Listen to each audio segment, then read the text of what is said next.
ರಾಜೀವ್ ಗೌಡನ ಬಂಧನ ಆಗಿದೆ. ಆ ಹಿನ್ನೆಲೆಯಲ್ಲಿ ಶಿಡ್ಲಘಟ್ಟ ಕೋರ್ಟ್ಗೆ ಕರೆದುಕೊಂಡು ಹೋಗ್ತಾ ಇದ್ದಾರೆ ಪೊಲೀಸರು ಹಾಜರು ಪಡಿಸೋಕ್ಕೆ. ಇಷ್ಟು ದಿನ ಆದಮೇಲೆ ಸಿಕ್ಕಿದಾರಲ್ಲ, ಅದ್ರ ಬಗ್ಗೆ ಶಿಡ್ಲಘಟ್ಟ ನಗರದ JMFC ಕೋರ್ಟ್ ಏನಿದೆ ಆ ಕೋರ್ಟ್ಗೆ ಕರೆದುಕೊಂಡು ಹೋಗ್ತಾ ಇದ್ದಾರೆ ಪೊಲೀಸರು ಇವತ್ತು ರಾಜೀವ್ ಗೌಡನನ್ನು. ಅಲ್ಲಿ ಹೋಗಿ ವಿಚಾರಣೆ ನಡೆಯುತ್ತೆ. ಚಿಕ್ಕಬಳ್ಳಾಪುರ ಪೊಲೀಸರು ಇದ್ದಾರೆ, ಅವರನ್ನು ಗೆಸ್ಟ್ ಹೌಸಲ್ಲಿ ಇರಿಸಿದ್ರು. ಅವರನ್ನೀಗ ಕೋರ್ಟ್ಗೆ ಕರ್ಕೊಂಡು ಹೋಗ್ತಾ ಇದ್ದಾರೆ. ಗೆಸ್ಟ್ ಹೌಸ್ ಸುತ್ತಲೂ ಕೂಡ ಕಾಕಿ ಕಣ್ಗಾವಲು ಇದೆ, ಅಲ್ಲಿ ಇರಿಸಿದ್ರಲ್ಲ, ಅದಕ್ಕೋಸ್ಕರ ಜನ ಬರಬಾರ್ದು ಅಂತ ಪೊಲೀಸ್ ಬಿಗಿ ಭದ್ರತೆಯೊಂದಿಗೆ ಕರೆದುಕೊಂಡು ಹೋಗಿದ್ದಾರೆ ಪೊಲೀಸರು ಕೋರ್ಟ್ಗೆ. ಶಿಡ್ಲಘಟ್ಟದ ಕೋರ್ಟ್ಗೆ ಕರ್ಕೊಂಡು ಹೋಗಿದ್ದಾರೆ. ಇನ್ನು ರಾಜೀವ್ ಗೌಡನನ್ನು ವಿಚಾರಣೆ ಕೂಡ ನಡೆಸ್ತಾರೆ. SP, DYSP, ಉನ್ನತಾಧಿಕಾರಿಗಳೆಲ್ಲರೂ ಕೂಡ ವಿಚಾರಣೆ ಬಳಿಕ ನೋಡಿ ಶಿಡ್ಲಘಟ್ಟ JMFC ಕೋರ್ಟ್ಗೆ ಕರ್ಕೊಂಡು ಹೋಗ್ತಾರೆ. ಎಲ್ಲ ವಿಚಾರಣೆ ಆದಮೇಲೆ ಅವರು ವಿಚಾರಿಸಿ ಆಮೇಲೆ ಕೋರ್ಟಿಗೆ ಕರ್ಕೊಂಡು ಹೋಗ್ತಾರೆ. ಆರೋಪಿ ರಾಜೀವ್ ಗೌಡ ಏನಿದ್ದಾನೆ ಆತಗೆ ಸಿಕ್ಕುವುದಿದ್ದಾನೆ.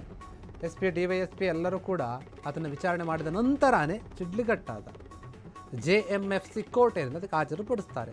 ಆರೋಪಿ ರಾಜೀವ್ ಗೌಡನನ್ನು ಆರೋಗ್ಯ ತಪಾಸಣೆಗೆ ಒಳಪಡಿಸಲಾಗಿದೆ. ಅಂದರೆ ಏನಾದರೂ ಆರೋಗ್ಯದಲ್ಲಿ ಏರ್ಪೇರ್ ಇದೆಯಾ ಅಂತ ಹೇಳಿ ಚೆಕ್ ಮಾಡಿಸೋಕೆ ಚಿಕ್ಕಬಳ್ಳಾಪುರ ಜಿಲ್ಲಾ ಆಸ್ಪತ್ರೆಗೆ ಕರ್ಕೊಂಡೋಗಿದ್ದಾರೆ ಆರೋಗ್ಯ ತಪಾಸಣೆಗೆ. ಇದಕ್ಕೆ ಸಂಬಂಧಪಟ್ಟ ಹಾಗೆ SP ಕುಶಾಲ್ ಚೌಕ್ಸೆ ಸುದ್ದಿಗೋಷ್ಠಿಯನ್ನು ನಡೆಸಿ ಮಾತನಾಡಿದ್ದಾರೆ. ಪ್ರಕರಣದ ಬಗ್ಗೆ ಅವರೇ ಖುದ್ದಾಗಿ ಮಾತನಾಡಿರುವಂಥದ್ದು. ಸುದ್ದಿಗೋಷ್ಠಿಯನ್ನು ನಡೆಸಿದ್ದಾರೆ. ಏನು ರಾಜೀವ್ ಗೌಡನನ್ನು ಸಿಕ್ಕ ಮೇಲೆ ಅವರು ಕೂಡ ಒಂದು ವಿಚಾರಣೆ ನಡೆಸಿದ ಮೇಲೆ ಈಗ ಕೋರ್ಟಿಗೆ ಕರ್ಕೊಂಡು ಹೋಗಿದ್ದಾರೆ. ಏನೇನಾಯಿತು ಘಟನೆ ಬಗ್ಗೆ ರಾಜೀವ್ ಗೌಡ ವಿಚಾರದಲ್ಲಿ ಕಂಪ್ಲೇಂಟ್ ಆದಾಗಲಿಂದಲೂ ಕೂಡ ಎಲ್ಲಿದ್ದ, ಹೆಂಗೆ ಟ್ರ್ಯಾಕ್ ಮಾಡಿದ್ರು, ಯಾವ ರೀತಿಯಾಗಿ ಕಂಡು ಹಿಡಿದ್ರು, ಈಗ ಕೋರ್ಟಿಗೆ ಕರ್ಕೊಂಡು ಹೋಗಿದ್ದಾರೆ.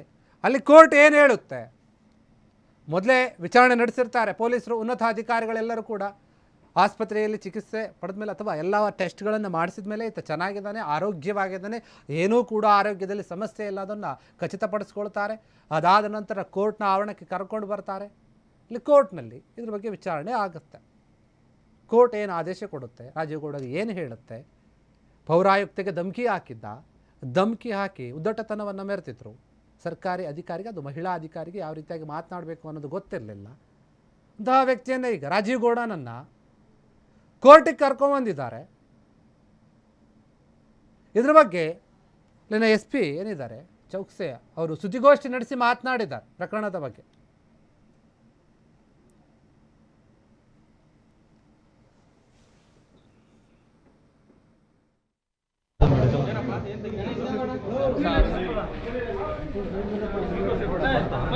ಇವ್ರು ಕೂಡ ಕ್ಲಿಯರ್ ಹಾಕ್ಸ್ಬೇಕು. ನನಗೆ ಬಿಡಿ.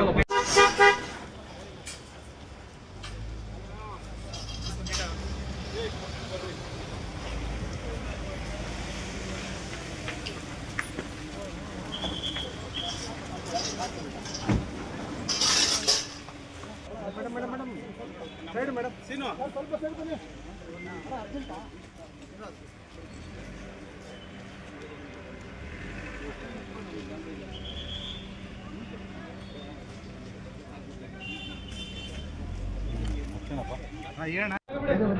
ಸ್ವಲ್ಪ ಜಾಗ ಬಿಡಿ, ಸ್ವಲ್ಪ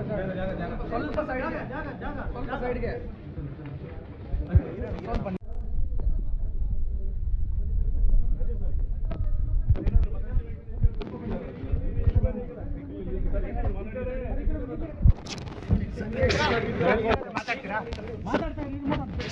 ಇರಿ ಸರ್. ರಾಜೀವ್ ಗೌಡ ಸರ್ ಇಂದ ವಿಷಯ ಇದೆ ಸರ್.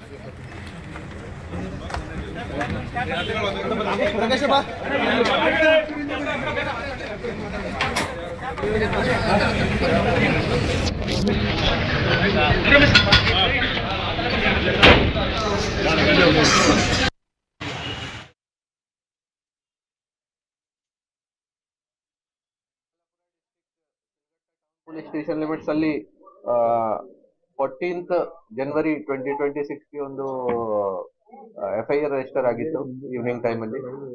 ಬೇಸಿಕಲಿ ನಮ್ಮ ಶಿಡ್ಲಘಟ್ಟ ಪೌರಾಯುಕ್ತ ಅಮೃತ ಗೋಳರ್ ಅವ್ರಿಗೆ ಫೋನ್ ಅಲ್ಲಿ ಬೈದಿದ್ದಾರೆ ಈ ತರದ್ದು ಒಂದು ಕಂಪ್ಲೇಂಟ್ ಇತ್ತು. ಆ ವಿಚಾರ ಬಗ್ಗೆ ನಾವು ಕೇಳಿಸ್ತಿದ್ಯಾ ಅವ್ರ ಮೇಲೆ FIR ಆಗಿತ್ತು ಆ ದಿನ. ಆಮೇಲಿಂದ ಈ ಕೇಸ್ ರಿಜಿಸ್ಟರ್ ಆದ್ಮೇಲಿಂದ ನಾವು ಅವ್ರಿಗೆ ಸೆಕ್ಯೂರ್ ಮಾಡಕ್ಕೆ, ಟ್ರೇಸ್ ಮಾಡಕ್ಕೆ ಎಫರ್ಟ್ಸ್ ಮಾಡಿದೀವಿ. 14th ಯಾವಾಗ FIR ಆಯ್ತು, ಮೊದಲಿಂದ ಇವರು FIR ಆಗಕ್ಕೆ ಮುಂಚೆಯಿಂದ ಇವರು ಬೆಂಗಳೂರು ಬಿಟ್ಟು ಬೇರೆ ಬೆಂಗಳೂರು ಆಫೀಸ್ ಮನೆ ಬಿಟ್ಟು ಬೇರೆ ಯಾವ್ದು ದಾರಿಗೆ ಹೋಗಿದ್ದಾರೆ, ಈ ತರ ಮಾಹಿತಿ ಇತ್ತು.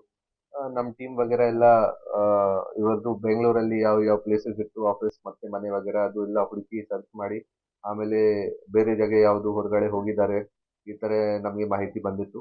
ಆಮೇಲೆ ನಾವು ಸೆಪರೇಟ್ ಟೀಮ್ಸ್ ಮಾಡಿ ಈ ಆರೋಪಿಗೆ ಟ್ರೇಸ್ ಮಾಡಬೇಕು, ಸೆಕ್ಯೂರ್ ಮಾಡಬೇಕು, ಆ ವಿಚಾರ ಬಗ್ಗೆ ನಾವು ಪ್ರಯತ್ನ ಮಾಡಿದ್ದೀವಿ.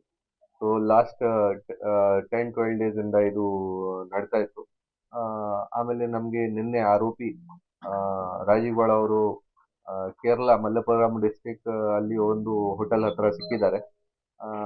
ಅವ್ರ ಜೊತೆಗೆ ಇನ್ನೊಬ್ರು ಪರ್ಸನ್ಸ್ ಇತ್ತು, ಅವರು ಕೂಡ ಅವ್ರಿಗೆ ಸ್ವಲ್ಪ ಹೆಲ್ಪ್ ವಗೇರಾ ಮಾಡಿದ್ದಾರೆ, ಶೆಲ್ಟರ್ ವಗೇರಾ ಕೊಟ್ಟಿದ್ದಾರೆ. ಅವ್ರದ್ದು ಕಾರಲ್ಲಿ ಇಬ್ರು ಜನ ಓಡಾಡ್ತಾ ಇತ್ತು ಅಲ್ಲಿ. ಸೊ ಬೇಸಿಕಲಿ ನಮ್ಮ ಕರ್ನಾಟಕದಿಂದ ಇವರು ಚಿಕ್ಕಮಂಗ್ಳೂರು, ಮ್ಯಾಂಗ್ಳೂರ್ ಕಡೆಯಿಂದ ಕೇರಳ ಕಡೆ ಹೋಗಿದ್ದಾರೆ. ನಿನ್ನೆ ಈವ್ನಿಂಗ್ ಟೈಮ್ 4:30 ಅರೌಂಡ್ ನಾವು ಇವರಿಗೆ ಒಂದು ಜಾಗ ಇದೆ ಮಲಪ್ಪುರಂ ಡಿಸ್ಟ್ರಿಕ್ಟ್ ಅಲ್ಲಿ, ವಾಜಿಕಡವು, ಅಲ್ಲಿ ನಾವು ಇವರಿಗೆ ಸೆಕ್ಯೂರ್ ಮಾಡಿದ್ದೀವಿ. ಆಮೇಲೆ ಈಗ ನಾವು ಕರ್ಕೊಂಡ್ ಬಂದಿದ್ದೀವಿ ಅವರಿಗೆ. ಕ್ಷಣ ಕ್ಷಣದ ಸುದ್ದಿಗಳಿಗಾಗಿ ಫ್ರೀಡಂ ಟಿವಿ ಸಬ್ಸ್ಕ್ರೈಬ್ ಮಾಡಿ, ಲೈಕ್ ಮಾಡಿ ಹಾಗೂ ಫಾಲೋ ಮಾಡಿ. ಹೊಸ ಸುದ್ದಿಗಳ ನೋಟಿಫಿಕೇಶನ್ಗಾಗಿ ಬೆಲ್ ಐಕಾನ್ ಮೇಲೆ ಕ್ಲಿಕ್ ಮಾಡಿ.